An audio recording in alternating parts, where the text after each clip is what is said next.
Hello everybody, it's Claire here from Sewn by Claire, and today we've got a different tutorial for you, and that is how to shorten fabric topped boots.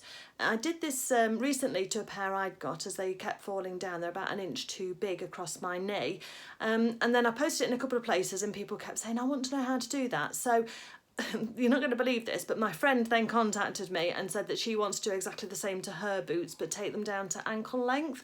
So the principle's the same, so I thought great, we can video this and then I can share it with you and you'll be able to see how it's done. So I'll just turn the camera around and we'll get on with it.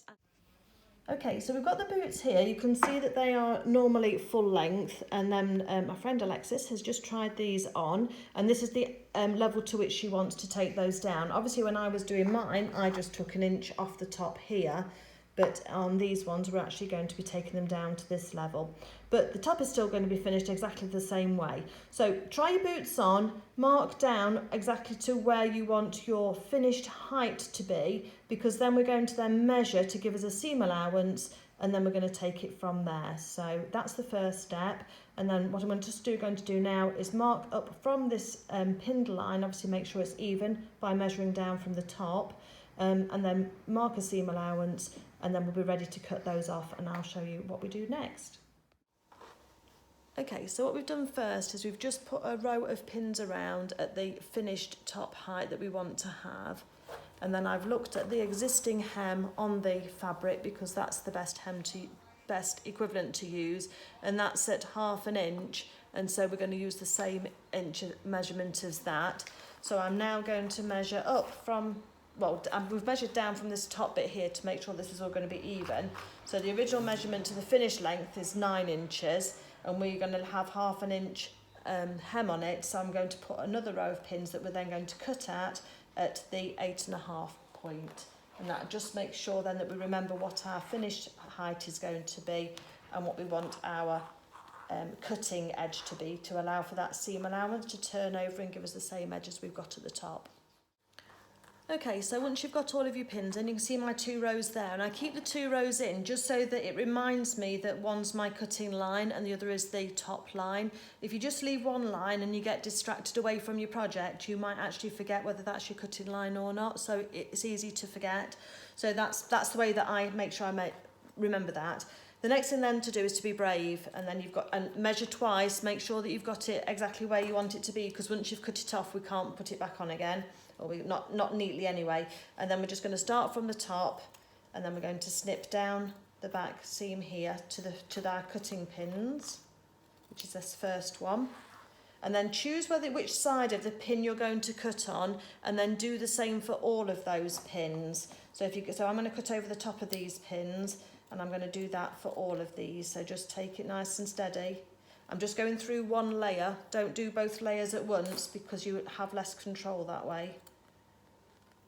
And then just take it nice and steady as you snip off the excess fabric. Be very careful not to cut through or try to cut through your pins as well. You can also mark this with chalk, but on this black suede I didn't want to leave a mark that then would be difficult to get off. Well, it's faux suede, isn't it? Not real suede, but you know what I mean. If you've ever tried to get white chalk off a black suede garment, you'll know exactly what I mean. So there we go, there's our spare bit of fabric, and here we've got the boot. The next thing you've got to do now is you can take your pins out, and then you need to try the boots on to adjust for width, because you need to make sure that the height that you've chosen is is the finished one that you want. Because if you want to make any adjustments, then now's the time to do it. Obviously you can't make them any longer, but you might choose, once you've got them cut now, you might want them shorter. So that will be the next thing to do. And the other thing that you can do at this stage as well is evaluate whether or not you need to take anything out of the width here. Now on my boots that I did, I cinched it in slightly with some elastic. But again, it depends on the finish that you want. So I'll finish this off one way, and then I'll just talk you through the way that I did mine with the elastic, so that you've got that for reference. If you do choose that you want to actually take some off either the front or the back, so put these on and just see where they're gaping, if they are too wide across here. And if you don't want to use the elastic, what you then need to do is just undo the stay tape from down this seam, because there's a tape on the back here that you can unpick. So unpick those 2 rows of stitching, and unpick the centre seam here, take it in slightly, and then reattach the stay tape by just running a line of stitching either side of the stitching that you've done to hold those two sides of the fabric together. I hope that makes sense to you. It's a bit difficult to explain, but basically you're just redoing, but with having taken some fabric out, the original stitching lines, just to make that nice and neat, and just pull it in a little bit more. So next thing we're going to do now is just turn it over by the 1/2 inch that we've chosen to have as our hem. We're going to use a seam gauge in order to measure that. Could I just borrow the seam gauge, Alexis? Thank you. So just use your seam gauge here, mark it at 1/2 inch, and then measure down so that you're nice and even, and then I would put your pins at right angles to your seams, like that, so that you're ready then to start stitching this down. And then we're going to use a 3-step zigzag to stitch this down. You could use a cover stitch machine. If you've got a cover stitch machine, that will give you a nice flexible edge as well. We're not going to finish this edge. You could finish it on an overlocker first if you wanted to, but you need a stitch that's going to give you some give, because this has to stretch to go over your foot. So that's the other thing to bear in mind. But yeah, just measure down 1/2 inch, pop your pins in all the way round on both boots, and then you're ready then to take it to the sewing machine and stitch it down. So here's our test piece of fabric where we were just testing the 3-step zigzag. Down here was far too wide, here was still too wide, here we'd over adjusted it and that was too narrow, and then this is the stitch that we actually ended up going ahead with. That was the height and the width that we ended up going with, and we were happy with that, and it's worked really well. Okay, so we've just taken the bit that we have cut off, we turned it over 1/2 inch because we wanted to just test our stitches. So we turned it over and pinned that down, and this is what we've resulted in. So we've got this 3-step zigzag. I'm just trying to see if you can see it with the light. It's not always easy to see the stitches there, you can perhaps see it. I'll put a picture in the video of which stitch I've used so you can find it on yours, and hopefully you've got one.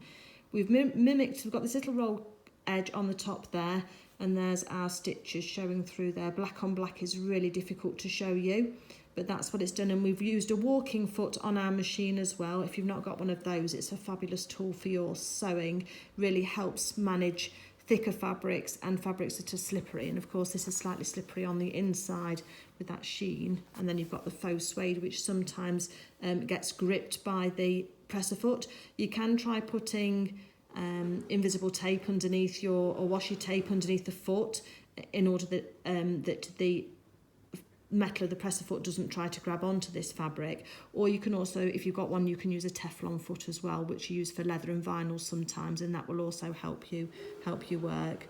But yeah, as we can see, that stitch has got some nice give in it. It's stronger than just a 1-step zigzag, because you've got these 3 stitches making each peak and each trough, and that then gives you that amount of stretch when you're doing it. The way that I did my boots was that I actually stitched elastic under here first, and then I turned it over and then I stitched it down. So I'll talk to you about that in a moment, but for now this is the way that we're doing it for my friend Alexis's boots. Okay, thank you.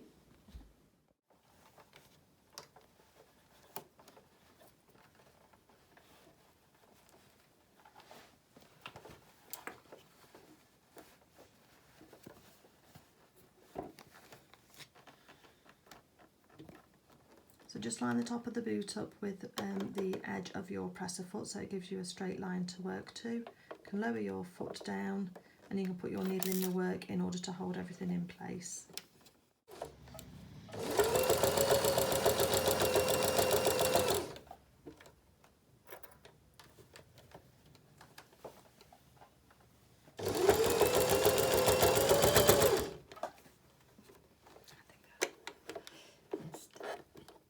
So I've just brought the finished boots outside just so you can see that edge. I just did my normal invisible. This is the inside of them, so it's holding that hem down nicely. And on the outside you can just see that row of stitching, which mimics exactly what was used originally to neaten the edge of the boots. So that's it, folks, for that one. That's all done. That's just a simple roll top, and then I'll show you how to do the elastic top too. Okay, so I've just got my original boots here. Now, just to say, you can only do these if you've either got no zip at all, or if your zip doesn't go right up to the top of the leg of it, right up to the cuff, if you like, at the top of your boots, because I don't know that you could neatly neaten off the top of the zip. Obviously, if you're more experienced, then yes, you can have a go and see if you can do that. But in this instance, I've only done boots that have no zip going all the way up to the top, or have no zip at all, and the fabric has this stretch to it. So the inside of my boots that I did have got this elastic cuff just here, and what that is, it's just this elastic here, which is, hold on one second, it's 1¼ inches wide. And what I did was I put some of this around the top of my calf to see what circumference I wanted, and I made sure that fitted snugly, but it wasn't too loose. I then snipped that off and joined my elastic in the round. So I sewed it down just on my sewing machine, just by sewing down here, and then I just popped those seams open back on themselves so that they were held open. Hard to show you on black because the light doesn't always pick it up, but literally just made a circle of elastic that was the right circumference to fit around my the top of my calf where I wanted my boots to finish. I then quartered it. So what I did was, with doing that, is you hold onto the seam and then you put a pin wherever the other half is. So you flatten that out and you put a pin at the halfway point, and then you put that pin that you've just put in to the point where you joined your elastic together, and it gives you a bit of a bow like that. And then if you flatten those out, you put a pin in at that point, and then also in the other part of the, if you like, the butterfly wing of when you flattened it out. And what that does is it gives you let me just pin this together so that it looks at least like it should do if that was joined together by stitching, because I'm not doing this one now, obviously I've already done that. Then you end up with these 4 pins. Can you see 1, 2, 3, and then you'd either have the join that you've already sewn or your pin, and that gives you the 4/4 of the boots, because then what you do is you locate your centre back seam on your boot, and you, having the fabric folded just flat, because we have to attach the elastic first before we can then fold it in. So what we're doing is we're trying to get the elastic equal all the way around the boot as a cuff. So we attach on the centre back, I attached the join of my elastic, and I did that with 1 pin. Then what I did was I found the front seam of my elastic, and I found the other, so the corresponding opposite edge. So in this case it's the blue pin, and put that against the front seam. And then by squishing the blue seam together and the back seam together where I'd pinned already, that gave me the difference between my pin for my cuff here and the edge of my boot just here. And I stretched that elastic so that it sat neatly against that other side and pinned it on, and then did the same with the other side. So the elastic was smaller than the circumference of my boot top, but that's what I wanted. I wanted to have that cinched in effect when I came to sew it on. Then I took it to my sewing machine when it was stitched on. I'm trying to think if I've got something that I can show you where it's kind of flat, but I'm struggling at the moment. Honestly, I've got some linen here. Maybe I can show you that with this, because black on this cream will help, won't it? So when you're doing the quartering, you've got to get that, you've got to get your 4/4. So you put the 2 sides together and hold that out, and that then put a pin in, that gives that. But then if you put those 2 edges together and against that where you've just sewn, and then hold this out flat, that gives you another match point there at the top of that loop, can you see? And then the other one here.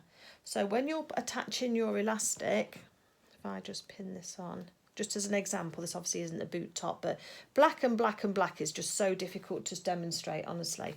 And let me snip this off because I'm fed up with that being in the way. Hold on 1 second. Right.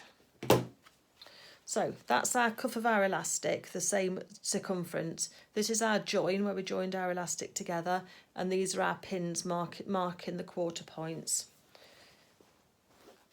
So this is our joined together. This is our cuff of our boot in effect. So then we're going to just flatten the edges down, and that gives us another point, and we put a pin in there. So that gives us a halfway point. And then by putting the pin we've just put in against the back seam and then flattening out these sides, you then get your quarter points. So then you can put a pin in here, and that gives you a quarter point just there. And then keep making sure again you've got your 2 pins for where you've joined and also for your halfway point together. You can then go across to the other side and you've got your other quarter point. So then what you do then is you take your cuff, and I match, you can either match the 2 joins together or not, it depends on you how you want to do it, but you're going to then just put the elastic on the inside and match up your first 2 points that you're using. In this case we're going to match up these 2 joined bits at the back. Let me just do this. I know I'm making this sound much more complicated than it actually is, but when you actually do it you'll see what is needed. Oops, pin wants to go through properly. Ow, not my finger. Okay, so here we've got the elastic joined at one point, and here's what we're trying to get it to cover. So now if we pull this down to the halfway point and match those 2 pins up, so that blue pin and that pale blue pin, and just use one of the pins just to hold it together. Take the other pin out now, I don't need that one. And then if you put this pin that you've just put in here against the join one, it then shows you your quarter point, and then you match up your 2 quarter point pins together.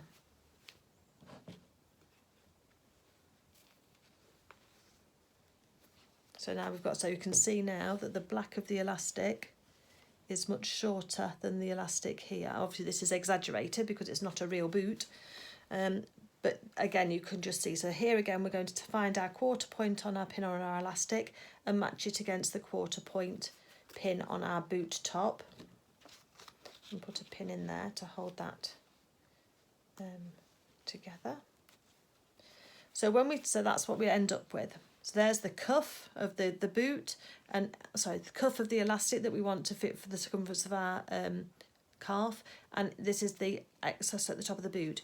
When we take this to the sewing machine, we'll stretch the elastic so that the fabric lays flat. Can you see that on that edge? I'm stretching that, can't see the black.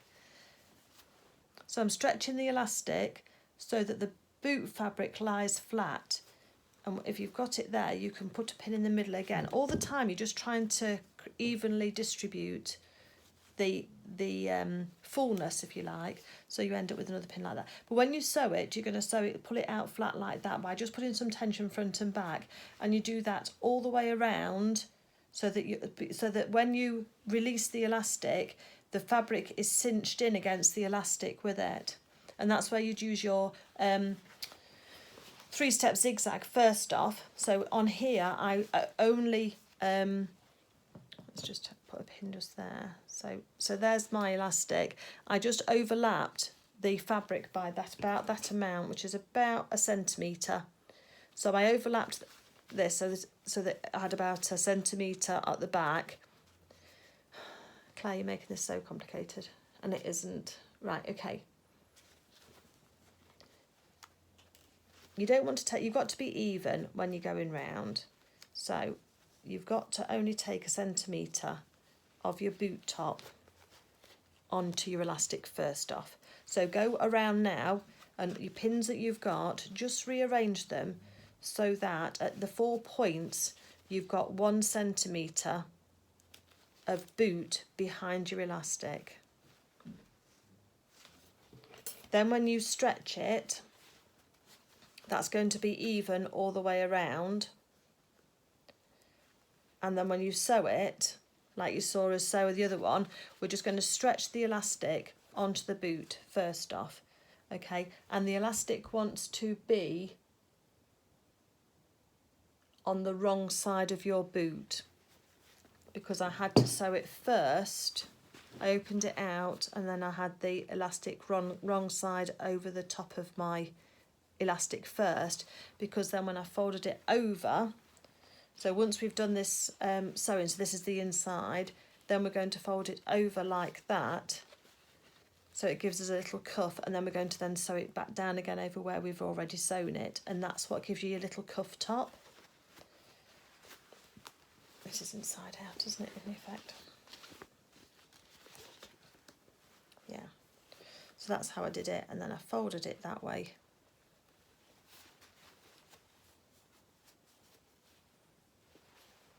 And that's what you do. So you've got your elastic on the inside, and then I just zigzagged, use a 3-stage zigzag again from the top, and that then attached the elastic onto the inside of the boot like that. Let me just see there. So it has cinched it in, but when I'm wearing it, it goes out like that, which is really nice and flat. So you don't, it's just when it's off, because I wanted that tension to keep my boot up at the top. I suppose you could use this again. This is also for if boots keep falling down on you. And yeah, and that's what we did. So that was all nice and neat.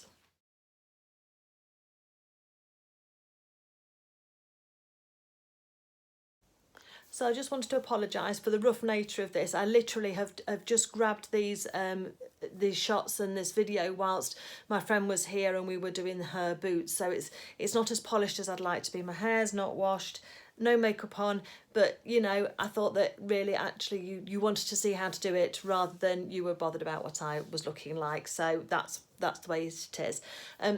I hope that's helped. If I've not been clear, then please let me know in the comments below and I will answer any questions. I do have other videos. Dressmaking is one of my things. Also, I make lunar lapping dolls and toys, and so there's quite a lot of tutorials on those at the moment, but there will be more dressmaking videos and clothing alteration videos that come up, and things that are just a little bit out of the ordinary, because that's what quite interests me, and I have fun sharing. So I hope this has helped. I hope you give it a go. Please practice on something that's not precious to you first, if you're a little bit nervous, and have a go and just see and make sure that you like the finish first before you have a go on anything precious. And yeah, let me know if you do try it how you get on. Have a great day, everybody. Happy stitching, and bye.